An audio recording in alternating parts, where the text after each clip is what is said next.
Assalamualaikum warahmatullahi wabarakatuh. Selamat bertemu kembali bagi para mahasiswa STKIP Bina Mutiara di mata kuliah Filsafat Pendidikan.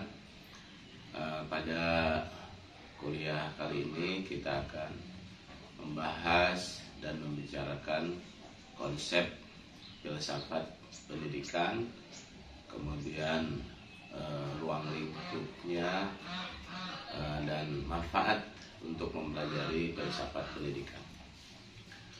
Pada pertemuan yang telah lalu kita telah berbicara tentang makna filsafat secara etimologi, untuk mengingatkan kembali bahwa filsafat itu adalah berasal dari kata filosofia yang berarti philo itu artinya cinta, sophia itu kebijaksanaan, hikmah, kebenaran. Nah, sementara dari makna istilah filsafat itu sebenarnya tidak baku. Banyak para ahli yang mencoba mendefinisikan makna filsafat sesuai dengan wawasan yang dimiliki, tingkat pengetahuan, persentuhan di dunia pemikirannya, dan tentu juga pengalaman individunya mempengaruhi keragaman definisi filsafat. Namun saya ingin sampaikan bahwa kalau kita ingin berfilsafat, sesungguhnya kita merenung secara mendalam, berpikir secara kritis, mencoba untuk membuat pertanyaan-pertanyaan spekulatif beserta jawaban-jawabannya. Itulah makna kata filsafat yang bisa dipahami secara langsung. Jadi setiap orang sebenarnya bisa menjadi filosof. Para mahasiswa yang saya banggakan, bahwa dunia ini diisi atau dipengaruhi oleh 3 macam manusia, yaitu saintis, kemudian filosof, dan agamawan. Nah, kita tidak membicarakan yang dua, yaitu saintis dan agamawan, walaupun dalam penjelasannya nanti juga akan disinggung serba sedikit. Yang kita ingin fokuskan adalah makna filsafat ini, para filosof ini. Oleh karena itu, pengetahuan awal kita tentang makna pengetahuan itu akan menjadi dasar bagi pemahaman kita tentang makna filsafat dan isinya. Nah, para mahasiswa, tatkala sebuah keyakinan menyebut bahwa manusia ketika dalam rahim ibunya itu tidak mengetahui apa-apa. Nah, setelah lahir, anak manusia itu menangis. Mungkin menangisnya itu karena agak berbeda saja ketika ada di rahim dan ketika terjadi turun ke alam dunia ini. Ketika usianya semakin bertambah, sebut saja misalnya usia dewasa, semakin banyak pengetahuan yang dia terima. Pengetahuan itu sendiri ada yang secara disengaja, ada yang tidak. Nah, ada orang yang tidak sengaja tiba-tiba dia tahu. Misalnya ketika dia lagi jalan, tiba-tiba ada sepeda yang menabraknya, lalu ia tertabrak dan ia katakan bahwa dia sakit. Nah, ini pengetahuan yang tidak sengaja. Ada juga pengetahuan yang sengaja dicari. Sengaja dicari, dari dia tidak tahu menjadi tahu. Nah, pengetahuan ini terkait dengan prosesnya yang disengaja atau tidak sengaja ini, semakin hari semakin bertambah waktu, semakin banyaklah pengetahuan yang dimiliki manusia, sampai-sampai dia tidak bisa menghitung lagi berapa jumlah pengetahuan yang dia ketahui. Dan dia juga tidak tahu lagi berapa lagi pengetahuan yang tidak dia ketahui. Nah, pertanyaannya, dari mana pengetahuan ini datang? pengetahuan ini datang atau muncul dari rasa ingin tahu. Nah, rasa ingin tahu ini sifatnya ya mungkin sudah takdir. Nah, pengetahuan takdir ini pengetahuan spiritual. Nah, jadi manusia ini memiliki keinginan tahu, dan keinginan tahu ini sudah ditakdirkan ternyata. Nah, semakin keinginan tahu ini muncul, semakin manusia itu mencari jawaban, mencari kebenaran atas pertanyaan-pertanyaan yang diajukan. Nah, itulah filsafat. Nah, sampai di sini pengetahuan filsafat itu pengetahuan yang muncul, baik dia sadari maupun tidak, baik prosesnya sengaja pun tidak. Ketika dimiliki lalu ditelaah secara kritis, dipikirkan secara mendalam, maka lahirlah pengetahuan filsafat ini. Nah, jadi seperti yang kita pahami bahwa pengetahuan filsafat ini kata kuncinya logis dan rasional. Nah, teman-teman mahasiswa yang saya hormati, lalu pertanyaannya, apa dan bagaimana filsafat pendidikan? Apa dan bagaimana filsafat pendidikan yang kita pelajari ini di dunia perguruan tinggi? Nah, filsafat pendidikan ini lebih kepada aktivitas pemikiran yang teratur, yang menjadikan filsafat sebagai jalan untuk mengatur, menyelaraskan, dan memadukan proses pendidikan. Artinya seluruh yang terkait dengan proses pendidikan ini dicoba ditelaah secara kritis, secara mendalam, dan sampai ke akar-akarnya. Jadi bicara filsafat pendidikan itu bicara seluruh persoalan yang didasarkan pada pemikiran-pemikiran kritis dan mendalam. Jadi kalau sudah ngomongin filsafat pendidikan, itu sudah ngomongin pengetahuan atau apapun yang terjadi di dunia pendidikan secara mendalam sampai ke akar-akarnya gitu. Jadi itulah pentingnya filsafat pendidikan. Lalu apa bedanya dengan ilmu pendidikan? Kalau ilmu pendidikan itu lebih cenderung menjawab persoalan-persoalan pendidikan berdasarkan pendekatan ilmu. Nah, sementara filsafat pendidikan yaitu tidak semua persoalan-persoalan pendidikan bisa dijawab dengan ilmu. Maka lahirlah konsep filsafat pendidikan. Itu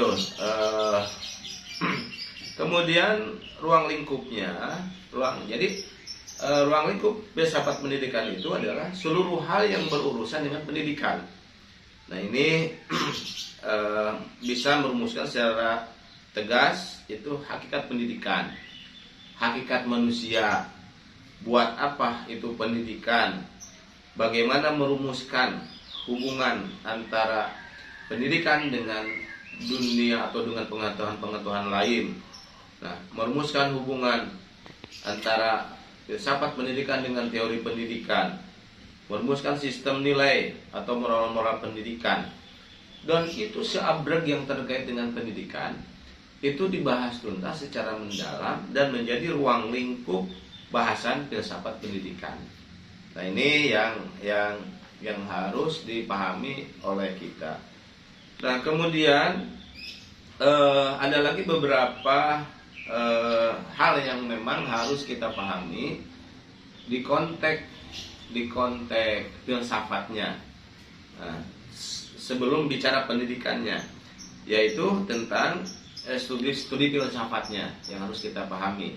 Nanti studi filsafatnya ada 5, itu ada logika, ada estetika, ada etika, ada politik, dan metafisika. Nah, itu tidak keluar dari lingkup studi filsafatnya. Nanti kajian-kajian pendidikan itu pasti akan mempertimbangkan kajian studi filsafatnya, yaitu logika, etika, estetika, politik, dan metafisika. Nah, itu yang nanti akan kita bahas juga maknanya. Lalu apa yang menjadi bahasan utama atau sumber dari filsafat pendidikan? Pendidikan itu kan seperti yang telah saya sampaikan, pendidikan itu usaha memanusiakan manusia agar menjadi manusia. Kenapa? Karena banyak manusia yang gagal menjadi manusia. Nah, kalau begitu masalahnya, berarti kita harus memahami apa itu manusia. Seberapa penting pendidikan buat manusia. Jika pendidikan ini penting buat manusia, maka bagaimana melaksanakan pendidikan ini? Bagaimana prosesnya? Siapa yang harus melakukan? Alat apa yang harus digunakan? Tujuan yang ingin dicapainya apa? Kemudian prosesnya seperti apa? Alat dan sarananya seperti apa? Kemudian bagaimana mengevaluasi bahwa pendidikan itu telah berhasil. Nah, ini yang akan menjadi kajian-kajian utama dari pokok-pokok filsafat pendidikan. Jadi kata kuncinya adalah manusia, karena pendidikan ini untuk manusia. Itulah kemudian kenapa kalau sudah bicara pendidikan itu seolah-olah bicara hal yang tidak pernah selesai. Dan setiap orang bisa bicara apapun tentang pendidikan, dengan profesi apapun, dengan dalam kondisi apapun, di wilayah manapun, orang itu bisa bicara pendidikan. Karena apa? Karena yang dibicarakan ini adalah manusia dan persoalan kemanusiaan. Nanti juga para mahasiswa di tahapan berikutnya akan juga nanti dibicarakan tentang diberi pengetahuan dasar tentang apa itu pendidikan, kemudian bagaimana mengolahnya agar pendidikannya sesuai dengan konsep filsafat. Dan nanti juga akan ada dibicarakan pula aliran-aliran filsafat dalam pendidikan. Terakhir di pertemuan ini kita akan bicarakan juga tentang manfaat mempelajari filsafat pendidikan. Nah, ada banyak manfaat yang dapat kita ambil dari mempelajari filsafat pendidikan. Yang pertama, setiap orang nanti akan mempunyai gambaran utuh menurut pikirannya tentang makna pendidikan, sehingga tidak aneh lagi manakala ada pendapat tentang pendidikan, tentang proses pendidikan, ada pendapat tentang makna, itu tidak aneh lagi karena setiap orang memiliki kebebasan untuk menafsirkan makna pendidikan secara seluas-luasnya. Nah, jadi dengan demikian kita lebih bijak mensikapi perbedaan makna, lebih bijak mensikapi perbedaan proses dalam dunia pendidikan. Itu salah satu manfaat yang bisa diraih dari mempelajari filsafat pendidikan. Manfaat lain adalah bahwa persoalan-persoalan pendidikan itu tidak semata bisa diselesaikan melalui pendekatan ilmu dalam arti sains. Oleh karena itu, maka filsafat pendidikan ini juga nanti akan menjawab persoalan-persoalan pendidikan yang tidak bisa dipecahkan secara teori. Seperti contohnya begini, kalau seorang anak misalnya belajar sebuah rumusan instruksional atau target pembelajaran A, tapi seolah-olah dia tidak mengikuti,